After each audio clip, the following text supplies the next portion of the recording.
Fala galera, beleza? Que tal revisar um pouquinho de função e junto com isso trabalhar com um monte de exercício do Enem? Que demais! Então não sai daí que tem função, função afim, função quadrática, função logarítmica, tem de tudo nessa aula. Solta a vinheta que vai começar!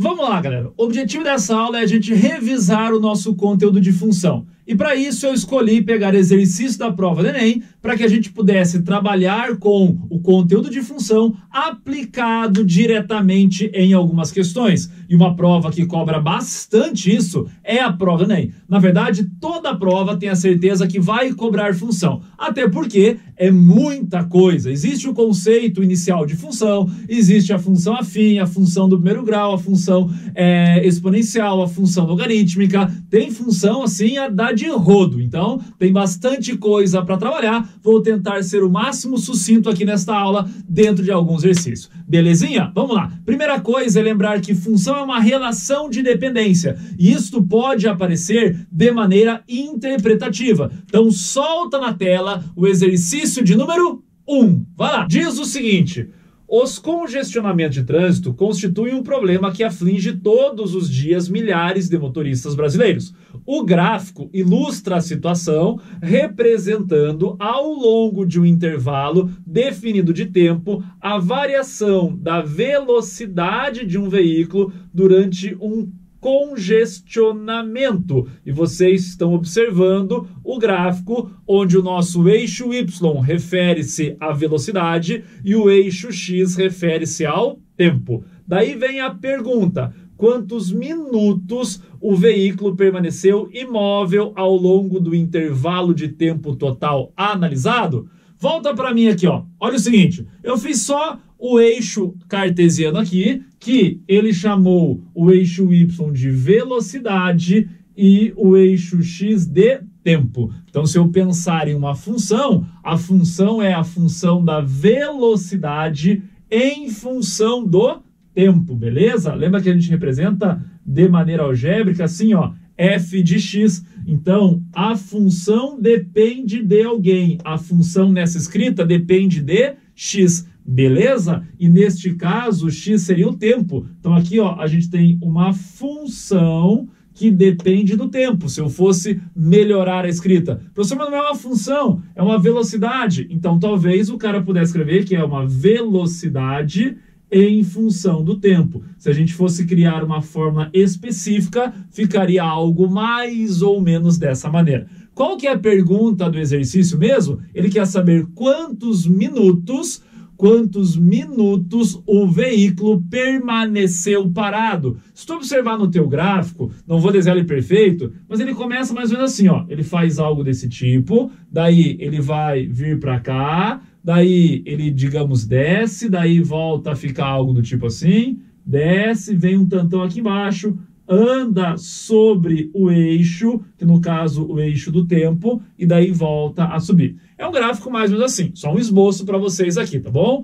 Dentro desse gráfico, não vou nem colocar número nem nada, mas consegue perceber que ele está parado? Ah, o senhor está parado nesse intervalo aqui. Não, aqui não está parado. Por que não está parado? Porque ele tem velocidade. Olha aqui, ó. O eixo ele se cruza aqui, então aqui é 0. Isto aqui, ó, é a nossa velocidade. Então, nesse ponto, a partir daqui, ó, é 0. Aí começa a subir, subir, subir, a velocidade é positiva, então ele tem velocidade. Ele não terá velocidade quando estiver exatamente sobre o eixo do tempo. E no teu gráfico, quem quiser volta lá e dá uma olhadinha, esse intervalo é entre 6 e 8. Como ele deu o tempo em minutos, quanto tempo ele ficou parado? Ficou parado exatamente 2 minutos, ou seja, só olha lá, gabarito, letra C. Questão inicial para começar, conceito de função. Fique esperto que é uma relação de dependência. E tu não precisa procurar sempre uma fórmula específica. É bater o olho em uma situação e entender que algo está dependendo de outro. Relação de dependência. Maravilha? Então vamos para o próximo exercício. Solta na tela, exercício de número 2. Um experimento consiste em colocar certa quantidade de bolas de vidro idênticas em um copo com água até certo nível e medir o nível da água conforme ilustrado na figura a seguir. Com o resultado do experimento, conclui-se que o nível da água é função do número de bolas de vidro que são colocadas dentro do copo. Vocês têm uma figura e daí ele fala o seguinte: o quadro a seguir mostra alguns resultados do experimento realizado. A prova até já foi gentil contigo, porque indicou quem que é X e quem que é Y. 5 bolinhas, que seria o X, gerando o nível de água de 6,35 centímetros. 10 bolinhas, 6,70 centímetros. 15 bolinhas, 7,05. Disponível ali em algum lugar adaptado. Aí vem a pergunta: qual a expressão algébrica que permite calcular o nível da água Y em função do número de bolas X? Volta para mim aqui. Seguinte, tu percebeu que todas as alternativas representam uma função afim, ou seja, nós teremos que montar uma função deste tipão aqui, y igual a ax mais b. E essa é uma das funções mais importantes. Não esqueça, seu gráfico é uma reta que pode ser crescente quando o valor do a for positivo, decrescente quando o a for negativo ou constante quando o a for zero. Constante é paralelo ao eixo x. O valor do b, coeficiente linear, vai determinar o ponto que esta tua reta intercepta o eixo y, beleza? Essa é a ideia inicial para esta função. Exercício mais cobrado em prova é exatamente esse modelo, onde através de dados tu faz substituição na tua função para encontrar a expressão algébrica. Então isso que está aqui no quadro, que é aquilo que o teu exercício forneceu, são pares ordenados, ó. O número 5, ele está ligado com 6,35.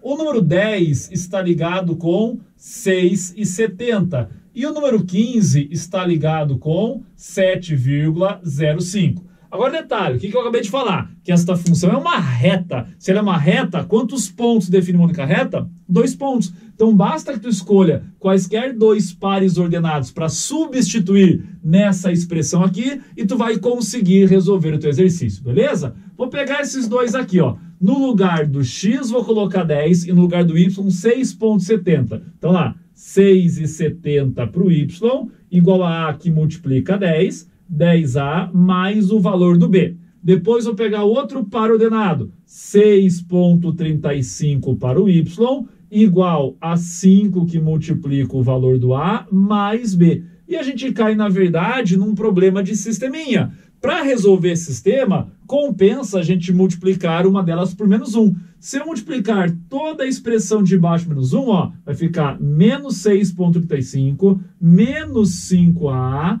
menos b. Professor, para que serve isso? Para que a gente possa somar essa expressão. 6,70 menos 6,35 sobra o quê? 0,35. Mais b com menos b corta, 10a menos 5a sobram 5a. O 5 está multiplicando, passa dividindo. 0,35 dividido por 5 é o valor do a.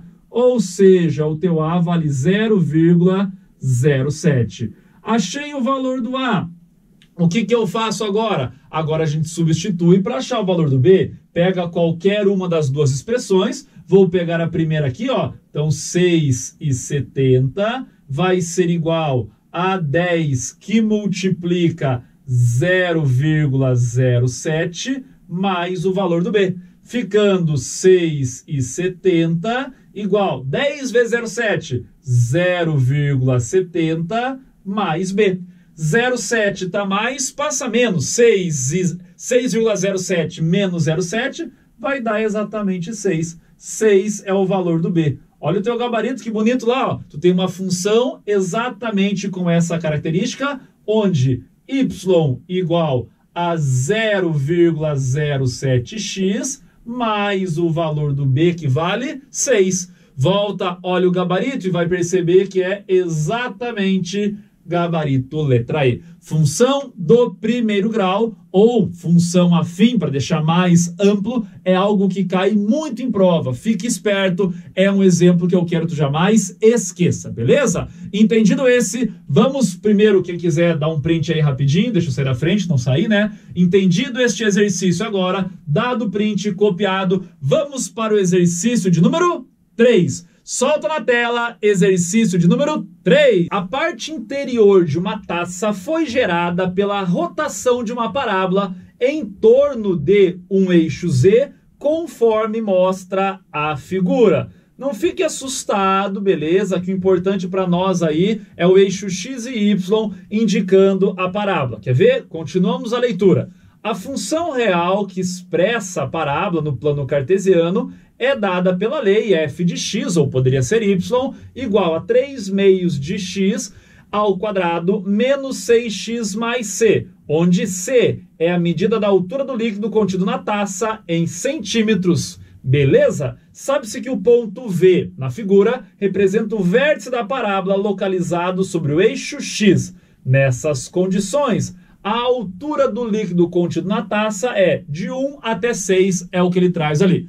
Volta para mim aqui e vamos trabalhar junto com o exercício. Essa questão agora vai envolver função do segundo grau. Maravilha? A gente tem o modelo da função do segundo grau sendo y igual a ax quadrado mais bx mais c, onde o seu gráfico sempre é uma parábola. Esta parábola com concavidade voltada para cima quando o valor do A for positivo ou voltada para baixo quando o valor do A for negativo. Quando a gente iguala essa estrutura a zero, a gente tem uma equação do segundo grau que tu pode tentar fazer Bhaskara. E ao tentar fazer Bhaskara, tu vai em busca do quê? Dos pontos onde essa função corta o teu eixo x. Que daí tem um detalhe importante, que é o nosso discriminante. Esse discriminante, o delta, quando ele for positivo, ela corta o eixo x 2 pontos. Quando ele for igual a zero, ela tangencia o eixo x, ela encosta no eixo x, que seria o exemplo que está aqui nesse nosso exercício. E quando o delta for negativo, ela nem chega a encostar no eixo x. Beleza? Maravilha isso? Outra coisa que eu quero destacar antes de começar a questão é o vértice, que inclusive é o ponto que ele forneceu. Não esqueça que vértice é uma coordenada. Tem o x do vértice e o y do vértice. E eu quero que tu jamais esqueça da forma do x do vértice, que vale menos b por 2a. Ótimo! Professor, e o y? O y é menos delta por 4a, mas o que eu quero que tu faça mesmo? Encontrou o x, substitui e pode encontrar o y, certo? Uma leve releitura da função do segundo grau. Quem quiser, óbvio, não lembre de todos esses detalhes, professor. Volta e assiste às aulas. Aqui no nosso canal tem a playlist só de função do segundo grau, com aulas rápidas, com aulas mais longas, com dicas, tem de tudo lá. Vocês podem voltar e dar uma olhadinha com calma quem ficou com dificuldade. Ah, não lembrei direito de tal tópico e assim por diante. Vamos para o exercício aqui em si, que ele traz uma ideia bem interessante. Ele quer, na verdade, achar o valor do C. Claro que é uma prova do Enem, tem bastante texto, mas, resumidamente, ele quer achar o valor do C, sabendo que este pontinho aqui é o vértice. Um ponto que está exatamente em cima do eixo X. Ele tem uma coordenada em X, que eu vou chamar de XV aqui, e o nosso Y do vértice vale exatamente 0. Professor, como é que tu tem tanta certeza que o Y do vértice vale 0? Porque ele está sobre o eixo X. Qualquer ponto que está sobre o eixo X, o Y vale exatamente 0. Pronto, matamos a charada, agora fica fácil. Por quê? Porque, obviamente, eu conheço o X do vértice. X do vértice é menos B dividido por 2A. Então, nesse caso, ó, o nosso B vale menos 6. Então, menos o nosso menos 6, dividido por 2, que multiplica A. 2 vezes 3 meios. Matamos a charada, olha aqui, ó. Cortou este 2 com esse 2, menos com menos dá mais, 6 dividido por 3, acabamos de encontrar que o x do vértice vale 2. Professor, então vou marcar lá no gabarito letra B vale a 2. Não, que não é o que ele pede. Ele quer o valor do C, que é esse termo independente aqui. Maravilha? Sempre o ponto que corta o eixo Y é o teu termo independente na função do segundo grau. Agora o que tu vai fazer? Tu sabe que o Y, que é a mesma coisa que f de x, ó, Y é a mesma coisa que f de x, neste ponto vale 0. Então troca, ó, 0 igual a 3 meios que multiplica o x nesse ponto, que é o x do vértice. 2 elevado ao quadrado, menos 6 que multiplica 2, mais o valor do c. Matamos a charada. 0 igual 3 ao quadrado são 4 vezes 3, 12 dividido por 2, menos 6 vezes 2, 12, mais c. O que a gente encontra aqui? 12 por 2 são 6. Então, 6... Opa, vou colocar o 0, né? Aquele 0 não some. Então, 0 igual 6 menos 12 mais c. 6 menos 12 dá menos 6. 0 igual a menos 6 mais 6. Passo 6 para lá.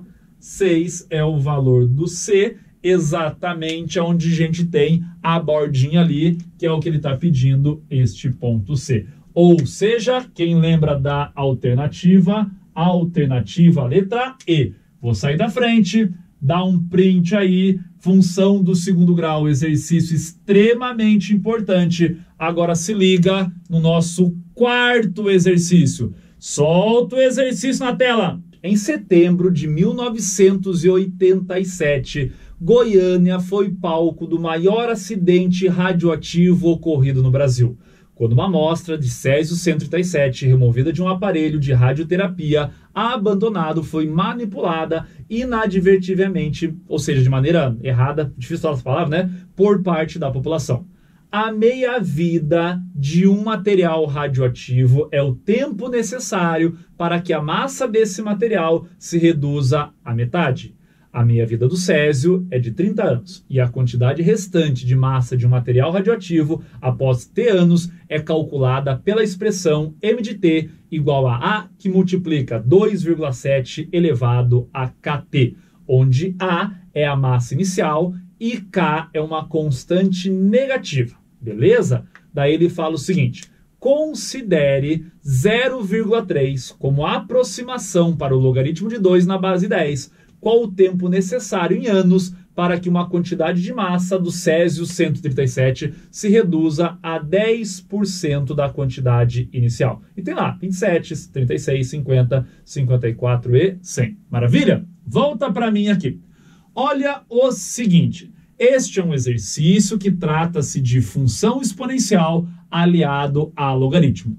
Como aqui a gente está revisando alguns detalhes, eu preferi trazer essas duas coisas junto, porque normalmente elas caem junto. Através de uma estrutura exponencial, a prova fornece um valor tabelado de logaritmo, a gente aplica este valor em ambos os lados e começa a fazer uma manipulação. Porque lembre que existem as propriedades logarítmicas. Para que o logaritmo serve? Ou o que é o logaritmo basicamente? O logaritmo é uma potência. O logaritmo não passa de uma potência. Logaritmo de b na base a igual a x, c e somente c, a elevado a x igual a b. Acabei de te falar a definição de um logaritmo. Eu transformo aquela expressão em uma potenciação. Então, logaritmo e exponencial tem muito a ver. Tanto que toda a tabelação de logaritmo foi criada para quê? Foi criada para nos ajudar, para que a gente pudesse fazer cálculos mais rápido. Aquelas propriedades que a gente utiliza, log de A vezes B, B é log A mais log B. Já falei algumas vezes.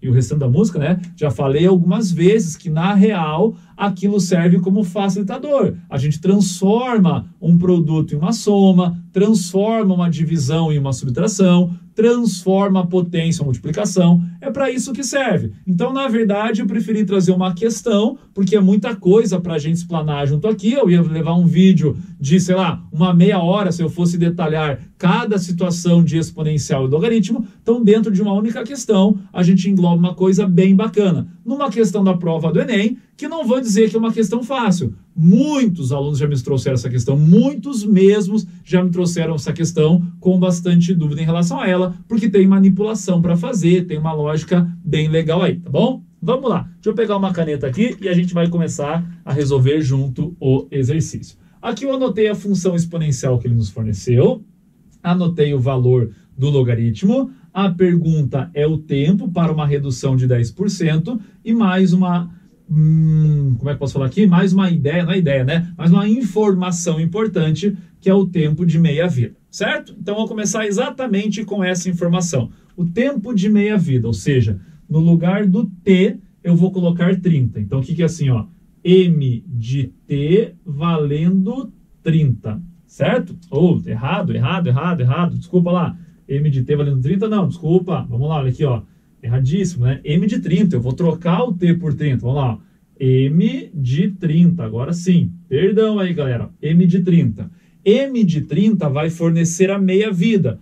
Qual que é a vida inicial? A vida inicial é esse A, ó. Por que eu sei que é esse A? Porque se eu colocar no lugar do tempo 0, é o tempo inicial. Isso aqui tudo vai zerar. Se isso aqui zera, essa é uma base elevada a 0, que dá 1, sobrando apenas o valor do A. Maravilha? Então, a meia-vida é a metade do A, meio de A.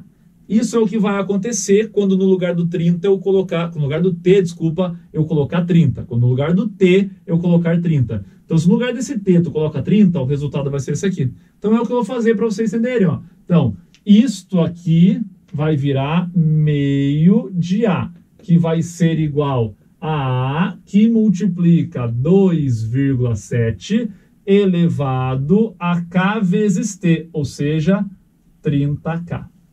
Ótimo? O que acontece aqui, ó? Este aqui com este aqui vai cortar e a gente passa a ter uma equação exponencial. O que eu posso fazer é inverter isso aqui, ó, e fica 2 elevado a menos 1. Só para deixar mais bonito a escrita que a gente vai aplicar o logaritmo. Igual a 2,7 elevado a 30K. E nesse momento acontece a exata ideia da prova ter fornecido isso aqui.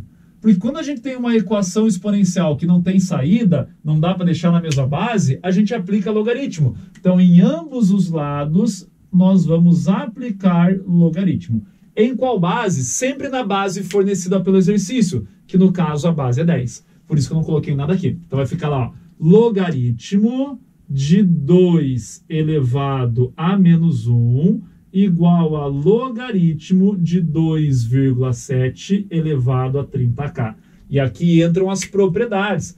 Este menos 1, ó, desce multiplicando, o 30 desce multiplicando. E vai ficar, então, menos 1, ou seja, menos o logaritmo de 2, igual a 30K, que multiplica o logaritmo de 2,7. Ótimo! O que acontece aqui agora? Este logaritmo aqui, tu conhece, ele vale quanto? Ele vale 0,3. Então, tu vai ter aqui, ó, menos 0,3 para ser igual a 30K vezes logaritmo de 2,7. Então, o que acontece? Muito aluno se perde porque vai querer achar exatamente o valor de 30. Mas eu não consigo manipular esse logaritmo. O valor, falei de 30? O valor de K, né? Muito aluno se perde porque vai querer achar esse valor de K. Mas eu não vou conseguir achar ele porque ele vai ter essa dependência aqui desse número, que é um número, mas eu não sei quanto vale. Então o que a gente vai fazer? Eu vou só jogar o 30 para cá e deixar o K vezes log de 0,7 isolado. Ó. Então teria assim, ó, menos 0,3 dividido por 30. Quem quiser manipular aqui pode manipular, mas como não é a resposta final, vou deixar assim. É igual a K vezes logaritmo de 2,7. Vou deixar assim. Professor, mas e o valor do K?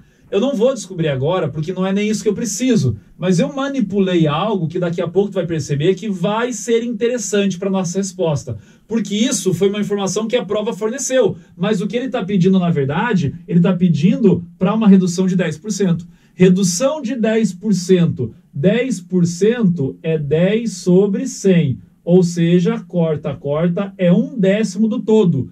1/10 do inicial, na verdade, o todo, que é o nosso inicial, é 1/10 de A. Então, isso que ele quer. Ele quer o valor do T para que o resultado seja 1/10 de A. Então, vamos trocar. Olha aqui, ó.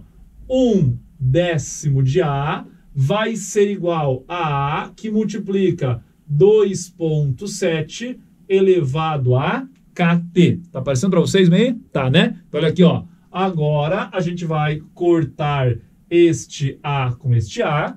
1 sobre 10, vamos colocar aqui, ó, 10 elevado a menos 1, igual a 2,7 elevado a kt. Aí vem o que mesmo? A aplicação de log. Vai aplicar logaritmo em ambos os lados. Vai ter lá, então, logaritmo de 10 elevado a menos 1, igual a logaritmo de 2,7 elevado a kt. Propriedade, ó, desce multiplicando, vai ficar então aqui menos 1, ou seja, menos logaritmo de 10, igual a kt que multiplica logaritmo de 2,7, porque aqui desceu também. Log de 10 quanto vale mesmo? A base é 10, então vale 10. Opa, a base não aparece, então a base é 10. Log de 10 na base 10, menos 1. Menos 1 igual a kt que multiplica logaritmo de 2,7. Olha o detalhe aqui, ó. Eu vou só mudar a expressão aqui, ó. kt é uma multiplicação, então tanto faz a ordem. Então vou colocar assim, ó. t vezes k. Certo? Para que isso? Porque eu quero isolar o t. Então este k que multiplica logaritmo de 2,7, vou passar dividindo. Vai ficar, então, menos 1 dividido por k vezes logaritmo de 2,7. E esse é o valor do nosso t. Percebeu? Percebeu? Olha aqui, ó. K vezes logaritmo de 2,7. É exatamente isto aqui. Então, o que tu tem aqui? Tu tem menos 1 dividido por menos 0,3 sobre 30. Este é o valor do nosso t. Matou a charada? Menos com menos dá mais. Isso aqui é o inverso, ou seja, tu vai ter que o teu t, fazer com calma, tá bom? Ó, repete a primeira, que é 1, e multiplica pelo inverso da segunda, certo? Pronto, ó, este é o valor do teu t. Quanto que é 30 dividido por 0,3? Quem quiser transforma em fração, fica 3 sobre 10, vai inverter, corta o 3 com 3, 10 vezes 10 vai dar exatamente 100. Para quem lembra das alternativas, a alternativa a letra E. Vou sair da frente para tu copiar. E agora solta o desafio na tela, galera. Vamos lá! Não esqueça de responder o desafio onde? No meu Instagram, na Estrada com os Profs. Espero a resposta de vocês. Falou, até a próxima!